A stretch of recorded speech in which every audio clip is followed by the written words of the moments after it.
다윗이 천부장과 백부장 곧 모든 지휘관과 더불어 의논하고 다윗이 이스라엘의 온 회중에게 이르되 만일 너희가 좋게 여기고 또 우리의 하나님 여호와께로 말미암았으면 우리가 이스라엘 온 땅에 남아 있는 우리 형제와 또 초원이 딸린 성읍에 사는 제사장과 레위 사람에게 전령을 보내 그들을 우리에게로 모이게 하고 우리가 우리 하나님에게를 우리에게 옮겨오자. 사울 때에는 우리가 궤 앞에 묻지 아니하였느니라 하매 부스 백성의 눈이 이 일을 좋게 여김으로 온 회중이 그대로 행하겠다 한지라. 이에 다윗이 애굽의 시올 시내에서부터 하맛 어기까지 온 이스라엘을 불러 모으고 기럇 여아림에서부터 하나님의 궤를 메우고자 할세 다윗이 온 이스라엘을 거느리고 바알라 곧 유다에 속한 기럇 여아림에 올라가서 여호와 하나님의 궤를 메우려 하니 이는 여호와께서 두 그룹 사이에 계심으로 그러한 이름으로 일컬음을 받았더라. 하나님의 궤를 새 수레에 싣고 아비나답의 집에서 나오는데 우사와 야히오는 수레를 몰며 다윗과 이스라엘 온 무리는 하나님 앞에서 힘을 다하여 뛰놀며 노래하며 수금과 비파와 소고와 재금과 나팔로 연주하니라. 기돈의 타작마당에 이르러서는 소들이 뛰므로 우사가 손을 펴서 궤를 붙들었더니 우사가 손을 펴서 궤를 붙듦으로 말미암아 여호와께서 진노하사 치심에 그가 거기 하나님 앞에서 죽으니라. 여호와께서 우사의 몸을 찢으셨으므로 다윗이 노하여 그곳을 베레스 우사라 부르니 그 이름이 오늘까지 이르니라. 그날에 다윗이 하나님을 두려워하여 이르되 내가 어떻게 하나님의 궤를 내 곳으로 오게 하리요 하고 다윗이 궤를 옮겨 자기가 있는 다윗성으로 메어드리지 못하고 그 대신 가드 사람 오벳 에돔의 집으로 메어 가니라. 하나님의 궤가 오벳 에돔의 집에서 그의 가족과 함께 석 달을 있으니라. 여호와께서 오벳 에돔의 집과 그의 모든 소유에 복을 내리셨더라. 아멘. 우리가 이 땅에 살면서 시험에 빠질 수 있는 두 가지가 있습니다. 첫 번째는 참 우리 뜻대로 무슨 일이 안 될 때, 또 굉장한 괴로움과 어려움이 이 땅에 올 때 우리 마음속에 찾아와 시험에 빠지게 한 것은 실망과 낭망이라는, 그래서 하나님을 보기보단 형편과 사정을 보게 해서 마음이 주저앉는 상태가 첫 번째 문제요. 두 번째는 지금 여기 우리가 다윗의 모습을 보고 있는데 모든 일이 잘 돼요. 형통합니다. 이루어집니다. 그러면 우리 마음이 교만해지는, 그래서 한쪽에는 잘못되면 실망에 빠지고 잘되면 교만에 빠집니다. 이게 평생에 하나님을 믿는 믿음의 사람들이 빠질 수 있는 굉장히 어찌 보면 어려운 문제이기도 하고, 어찌 보면 이 문제를 해결하기 위하여 이처럼 저와 여러분이 매일 하나님 앞에 나와 기도하고 있는지도 모르겠습니다. 이 두 가지를 없애고 좌로나 우로나 치우치지 않는 상태는 그러면 무엇일까? 이걸 우리는 평안이라고 부릅니다.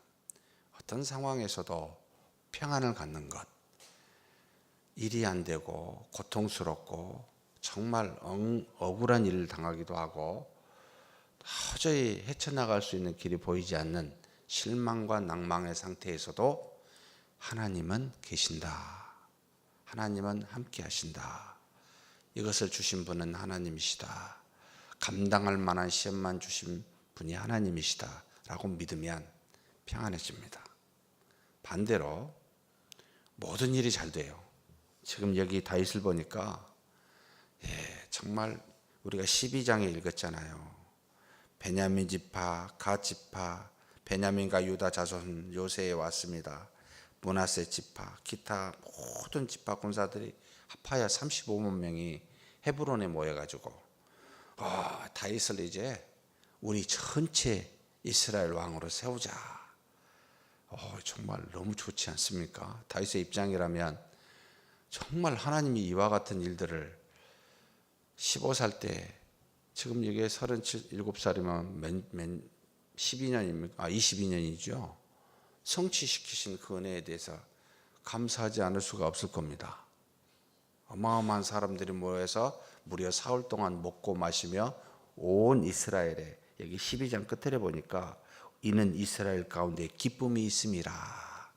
이야, 정말 얼마나 하나님의 은혜에 감사했겠고 얼마나 좋아했겠습니까? 이때 생기는 마음이 무엇이요? 이 교만함입니다. 교만함이 곧바로 13장에 나타나게 됩니다. 13장에 다윗의 마음이 좋았습니다. 처음에는 왜요? 하나님이 인도하심을 알았기 때문에 다윗의 마음속에, 물론 지금 이 열왕기 사무엘 하를 보면 좀 더 디테일하게 나와 있습니다만, 여부스 족속을 쳐서 그곳에 에루살렘, 원래는 이름은 시온이었습니다. 에루살렘을 세웠습니다. 그래서 다윗이 그곳에 거하여 다윗성이라고 불렀습니다.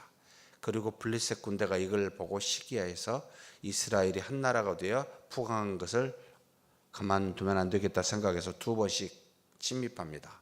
하나님의 뜻대로 전부 다 물리쳐 버립니다. 전적으로 하나님의 도우심이었습니다.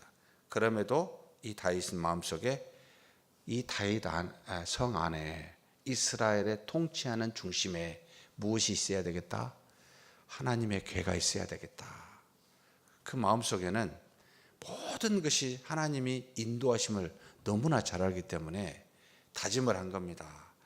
하나님의 궤를 모셔와야 되겠다.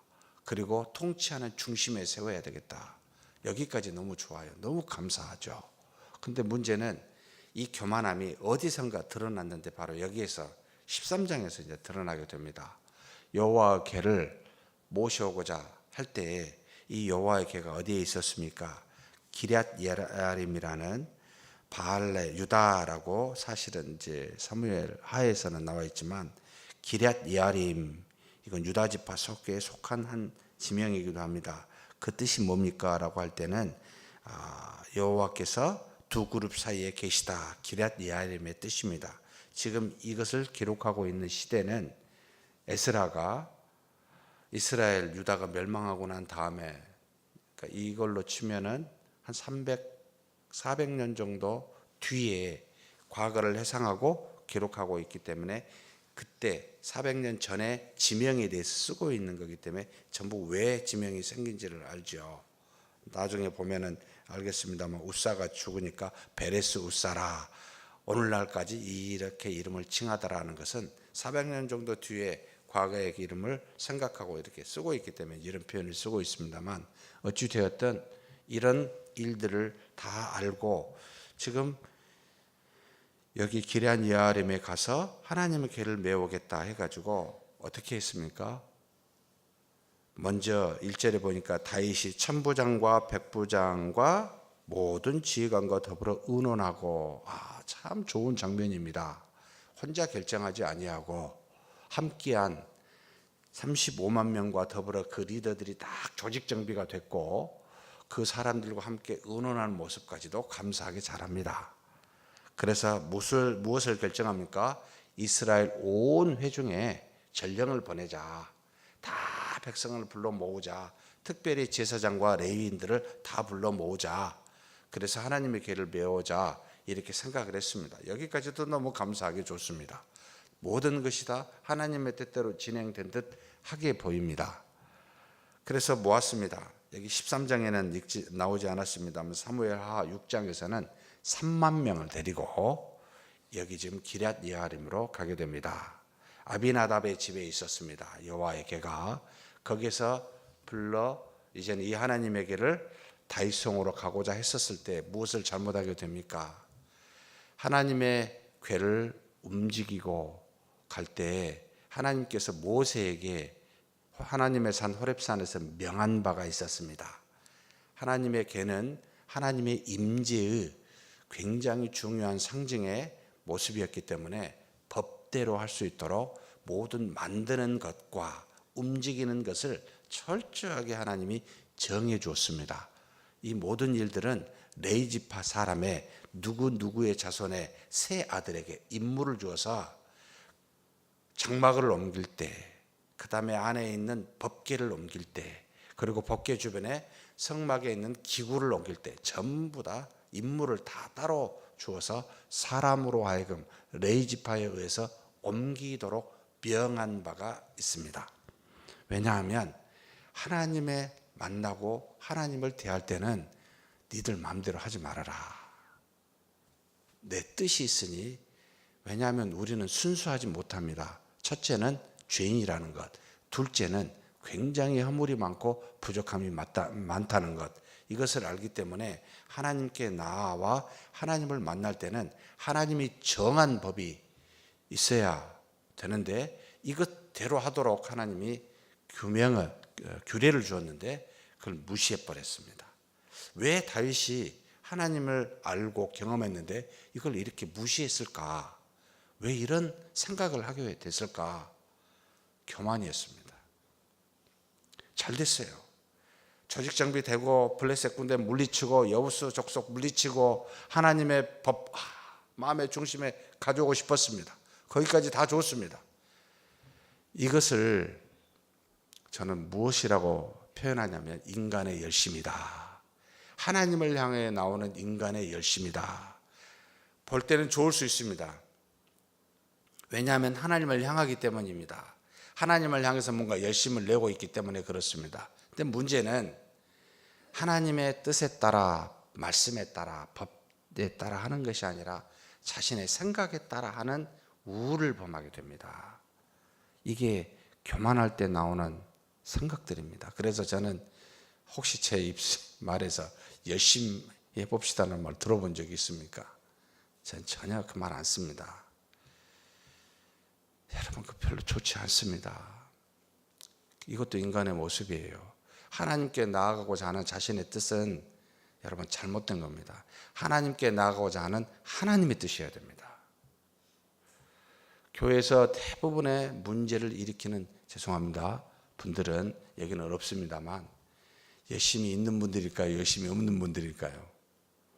두 종류가 있습니다. 굉장히 열심히 있는 분들이 사람에게 왜 상처를 줄까? 이해가 안 됩니다, 이게. 그리고 또 뭐요?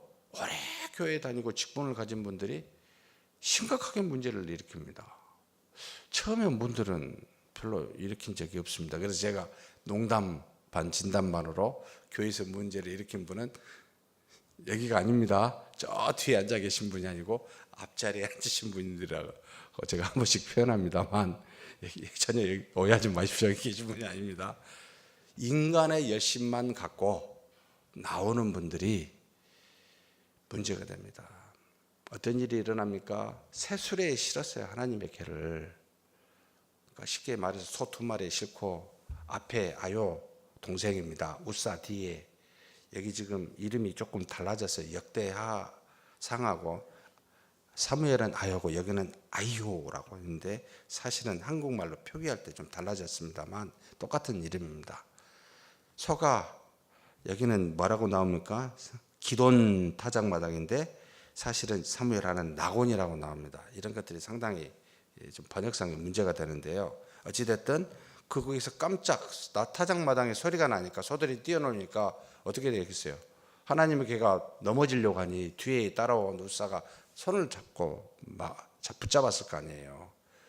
그래서 어떻게 됩니까?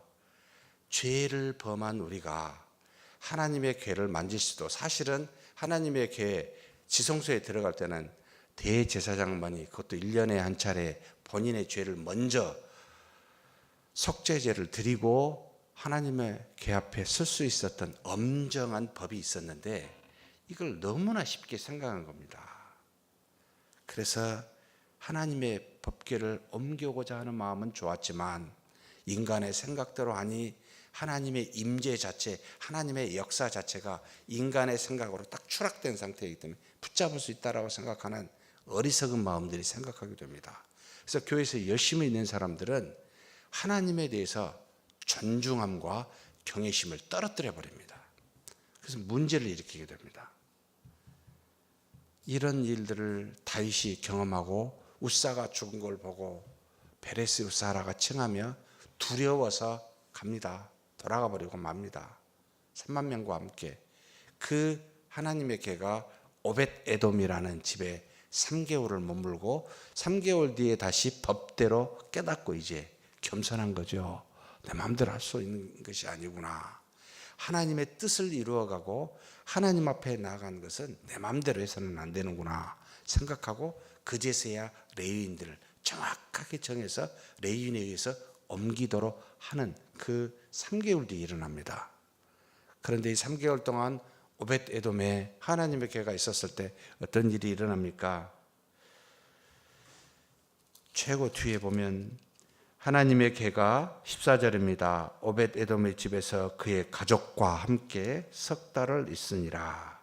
여호와께서 오벳 에돔의 집과 그의 모든 소유에 복을 내리셨더라. 하나님의 개가 있는 곳에, 사실 괴는 상징이지요. 하나님이 계신 곳에 무소부지하신데 꼭 여기만 계셨겠습니까? 이 말은 무슨 뜻이냐면 오벳 에돔이 하나님의 개가 자신의 집에 있으니 항상 두려워 떨림으로 몰랐겠습니까? 우사가 죽은 걸. 하나님을 향하여 경외함을 가지고 그 하나님 앞에 항상 있었기 때문에 그 마음을 아시고 하나님이 복을 주셨다는 말이지요. 그러니 그 온 가족과 온 소유에, 모든 소유에 이르기까지 복을 주시는 모습을 보여주고 있습니다. 사랑하는 성도 여러분, 하나님이 우리한테는 지금 어디 계실까요? 하나님의 괴는 지금 어디에 있습니까? 우리가 이렇게 물어보면 어디죠? 우리 안이죠. 우리 안에 성령의 하나님이 계십니다. 우리는 모시고 살고 있습니다. 그래서 얼마나 두렵고 떨림으로 살아야 되겠습니까? 예. 가는 곳곳마다 계시고 주무시지도 않아요, 이분은. 그래서 어떻게 속일 수가 없어요. 이걸 우리는 경외함이라고 표현합니다. 무슨 말을 할지, 무슨 행동을 할지 항상 알고 계신 하나님 앞에, 그래서 그 뜻을 따라 순복해서 살면 하나님이 복을 주십니다. 안 줄 수가 없죠. 그러니 여러분, 다른 무엇을 두려워하지 마십시오. 두려워하는 것은 하나님이요, 그렇지 못할까 봐 우리 자신의 모습을 두려워해야 됩니다. 계신 하나님 앞에 경외하여 어떤 상황에서도 여러분 좌우로 흔들리지 않는 평안함을 갖고 하나님의 말씀에 따라 순종하는 저와 여러분이 되기를 주의 이름으로 축복합니다. 하나님 아버지, 감사합니다. 하나님께서 다윗을 통하여 모든 일을 이루시고 형통케 하셨습니다. 그런데 그런 형통함이 혹 우리에게 교만함을 주어 하나님의 뜻을 따라 나아가지 아니하고 인간의 열심, 우리의 뜻을 따라 나아가는지 다윗의 실수를 보고 우리 자신을 돌아보게 하여 주옵소서. 결코 하나님께 나아갈 때 하나님의 뜻대로 나아가는, 하나님을 우리 중심에 모실 때 하나님의 말씀대로 우리가 항상 믿고 섬기고 경외하는 우리가 되게 하여 주시옵소서. 우리 주님 예수님의 이름으로 기도하옵나이다. 아멘.